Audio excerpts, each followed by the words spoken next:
Welcome to the new Cyber Frontier, bringing you the latest news on the local Colorado economy and initiatives that focus on the development of cybersecurity economics. You don't have to be a computer or cybersecurity expert to get plugged in. Your host, Chris Gorog, brings it straightforward, asks the tough questions, and brings the cyber world to a level of understanding for everyone. Chris is personable and opens up with our guests on the issues we all would like to see addressed. You can find us on the web at www.newcyberfrontier.com. Now join our host as he introduces the topic for today's New Cyber Frontier. Welcome to today's episode of New Cyber Frontier. On today, a special episode with two of my fellow board members for the Cyber Resilience Institute, which you see a lot of on our show. Some of the advertisements, our prime sponsor. We have Jane Ginn and Doug DePep. Welcome to both of you.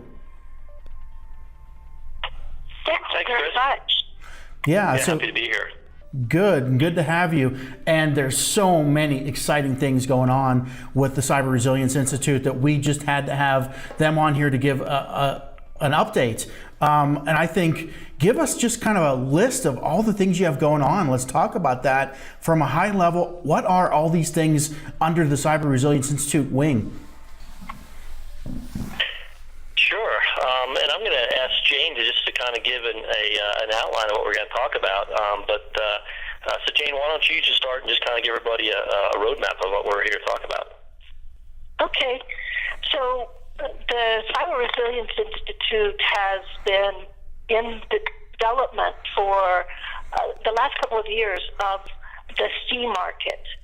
And you'll see in the introductory text there on the page that you linked to a URL where you can go to that website. But the C market is the primary sponsor of this movement called Community Cyber. And what we're really doing is trying to encourage communities to pull together and form associations where they can really provide some kind of a mechanism for defense against the ongoing attacks that we are all experiencing from threat actors. We also are the primary sponsor of the Sports ISAO, Information Sharing Analysis Organization, and we'll be talking about that later in the podcast. And then finally, what's really important about the C market are our various programs that we offer. And you can take a look at them on the website, and then we'll also be outlining some of the features of those programs today. Great, Jane. Thanks for that. Yeah, let me just start off by highlighting the Community Cyber Initiative. We call it a movement, and we want communities to, not just communities, but stakeholders, others who view the threat as being a threat to communities, not just a threat to networks. So community cyber is casting the threat that way and casting the response that the way to approach cyber is by forming community organizations. And so we want the stakeholders and champions to rally around that idea that, hey, we've got to form and address this collective risk through collective means. And that's the community cyber movement, and that's nested within, as Jane mentioned, within C market. We wanted to give this high level. What are we trying to do? What's the problem we're trying to solve? Well, we're trying to solve that we can't defend individual networks in separate fashion. We've got to come together and collaborate and share resources and share threat intelligence. And that's why we call it community cyber. And then what C market is a way to create a self-sustainable model. What we viewed as being necessary to achieve community cyber was a revenue base, a market-making capability, so that it's not exclusively government funded. There typically aren't resources for that, and that since we're all in this together in this sense of collective risk, then let's establish a collective model a market-making model that brings market forces to communities and brings innovation to communities.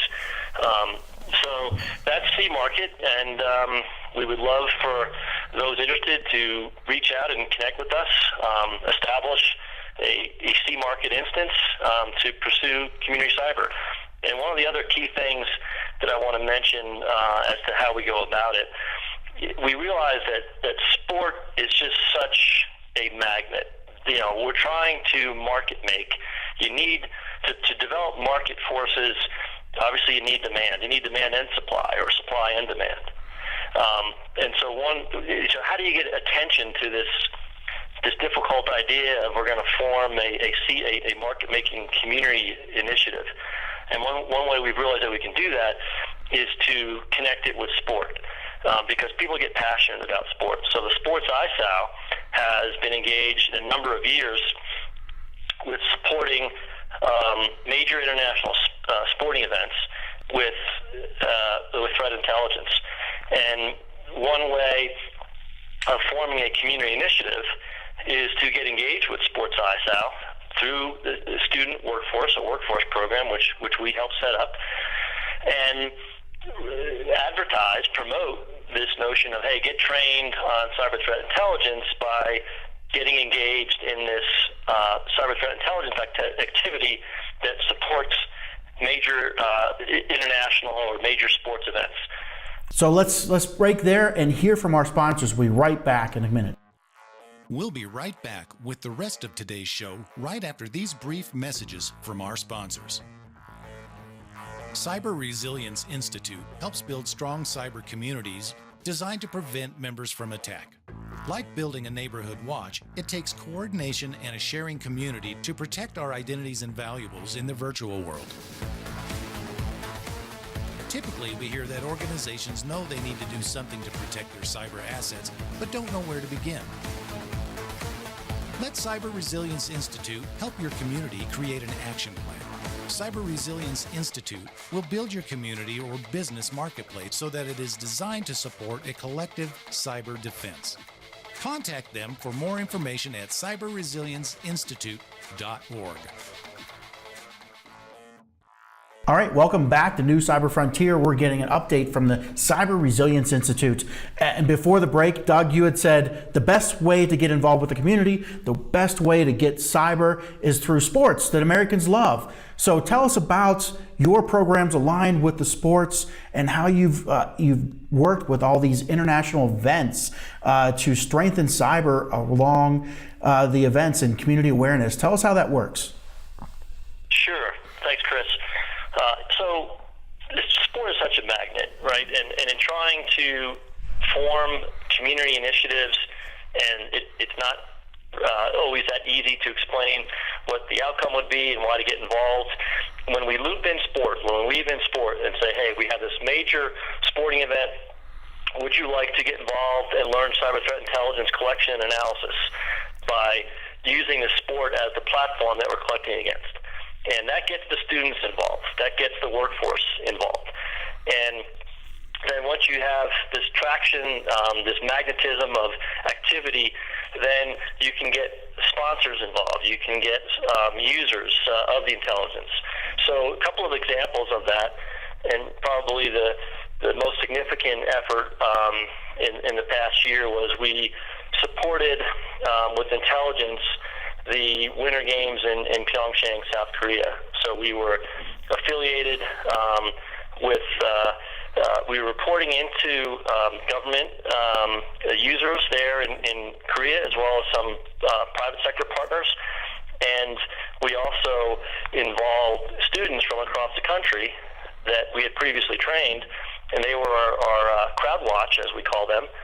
And so we effectively crowdsourced threat intelligence. We had the collection and analysis side crowdsourced, and we had the users from government as well as industry as users. And that environment, how does it tie into community market making? That is an attraction because people want to be involved, including sponsors and students and so on. Jane, is there anything else that you want to add to that?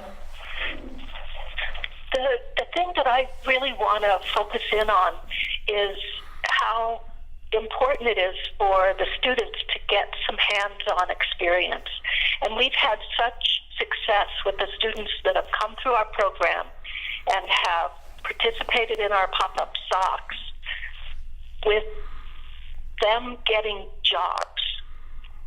The real impediment to the students getting a job when they come right out of school is that they often don't have any real hands-on experience to put on their resume. But with this, they're able to write on their resume that they've had experience in an operational SOC.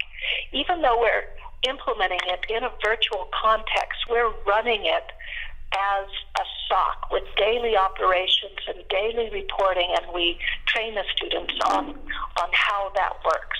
Jane, give us a little more definition of, first, what is SOC and what types of activities they're doing? Because students want to, they're getting excited about it. I've seen them, I've been there, but tell us what types of things excited them and what types of things they've found out and were able to get experience on.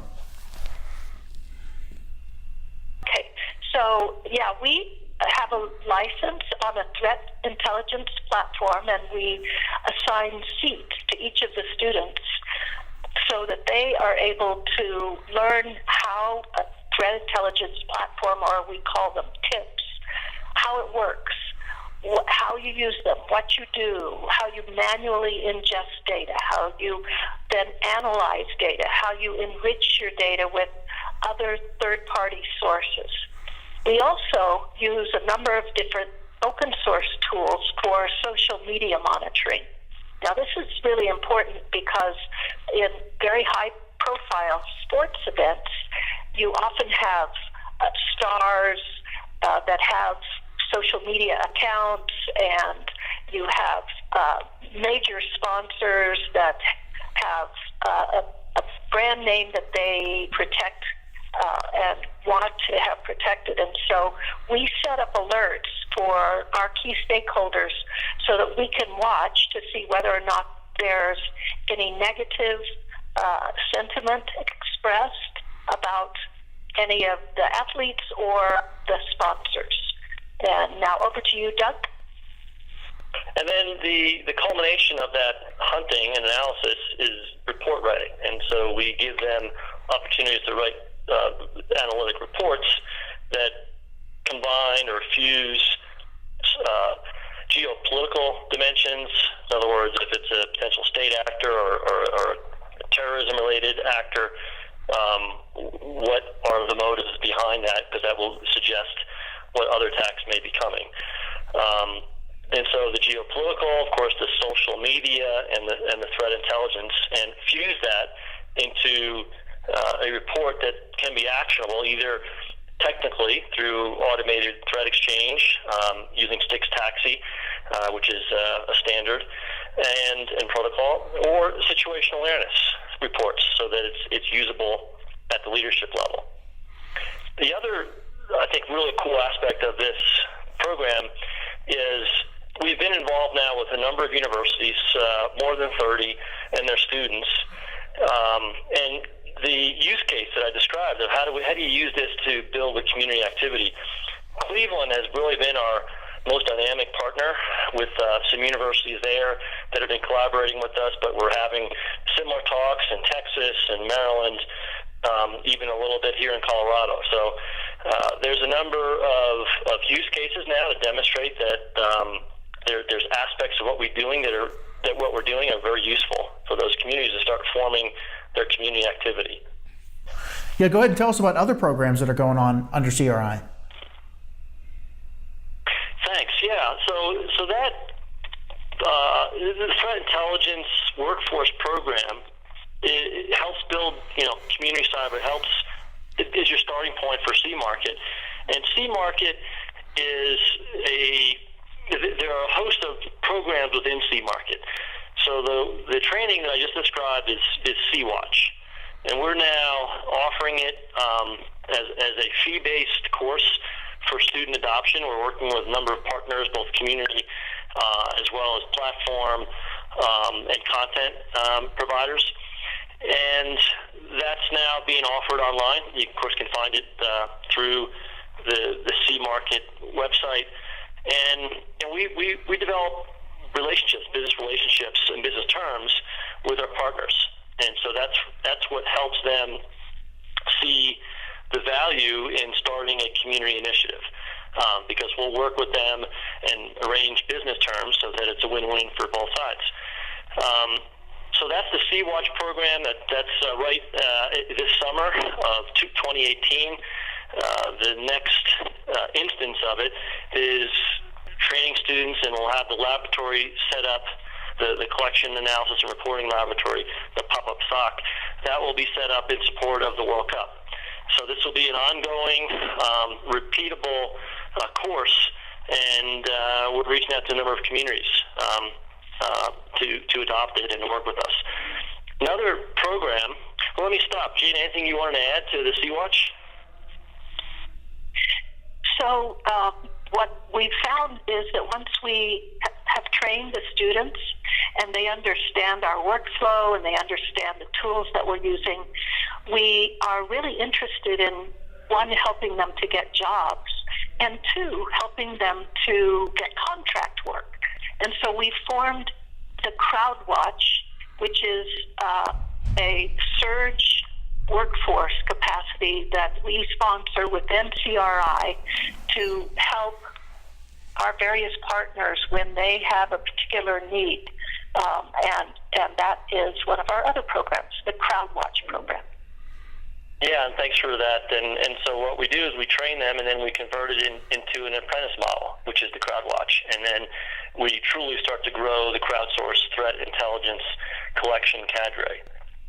And again, that brings value to community partners as well. They can outsource that essentially labor force to support commercial and government needs. Another program, again, all these are tied to what's the value proposition for creating supporting community cyber and developing an initiative. This one involves cyber insurance. So we formed a partnership and with insurance carrier Ridge Global, and Risk Cooperative is who they are out of the DC area. And in partnership with Cyber USA, we were able to develop a product offering that is available for community partners to offer to their membership. Essentially, the cyber insurance covers a bit of risk, of course, but you couple that with services and create an even more attractive risk pool or lower risk pool, and that creates a value proposition for the community partner to be able to advocate and to articulate their value proposition for members, because members can acquire a cyber insurance product, and then as well the services that go along with it are provided by the community, by community vendors. And this is ways that we are market making, helping to market make in communities. Jane, anything to add?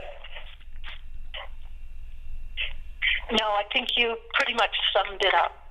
So it sounds like you guys or at CRI were, and this is my take, is the community is the pool of members that basically we enable them to have many different services related to cyber that are pulled together so that then they don't have to support the cost and bear the cost of that all to themselves. It's kind of like having a whole cyber team and all kinds of cyber resources at your fingertips, but yet you only have to pay a small membership to become involved with the community. That's right, Chris. It's exactly a couple of things. Sorry, Jane. I was just saying, yes, your interpretation is exactly right, Chris. We're doing two things. We're both, so when I say market making, what's meant by that is that we really want market forces to proliferate, that cyber becomes less of a very expensive cost center to an innovation center. So the market making brings together supply and demand, and some of the service offerings I described are ways that our partners can generate revenue to sustain themselves. And the other part is, you're exactly right, that it's a pooling of resources. Many of the necessary defensive means are too expensive for many prospective users. So by cost sharing, we make it more affordable for all the members. That makes sense. What else did we say we're going to cover we haven't covered? Should we go back to call to action? Yeah, I mean, how would people get involved with you? Who do you want to reach out to you? What types of, give us some information about how to get in touch with you. So the ISACs and ISAOs are ideal partners because they're either forming or have formed. They already buy into the mission and support information sharing. Also, community champions, those in the community, whether it's a chamber of commerce or a consortium of vendors, cyber vendors, users that see a heightened risk. There's different types of partners that we work with. So, but it's that community stakeholder group that comes together and wants to adopt this model. And that gets back to the call to action that we really see more and more, really want more and more of our partners as well as champions to get behind this notion that we all have to form community capacity. That we've got to address this collectively. One way of looking at it is that the bad guys, if you will, they have a profit center. It's called the black market or the dark net or the dark web. So they're monetizing cyber crime. And if we all stand alone on an island, that we're each going to be picked off, in serial fashion. But by combining and creating initiatives that generate revenue and innovation, it starts to create a market so that we're combating a market force, the bad guys' market force, with a good guys' market force. And that's why we think we need more folks to rally behind this idea of community cyber. And as markets get made, typically, costs go down. So the efficiencies escalate and increase, and that drives down costs, makes cyber more affordable, more adoptable, more readily deployed. All right. So that is a great model. I think that as more and more people become aware, we'll definitely bringing some capabilities of protecting yourself in the virtual world to people and companies that might not have been able to afford it before. So thanks for all you do, and thanks for being on the show today to Cyber Resilience Institute and Jane Ginn and Douglas DePep. Thanks a lot for joining today. Thank you, Chris. Sure. Thank you, Chris. Appreciate it. All right. Bye. The views or opinions expressed during this podcast are not those of Colorado Technical University.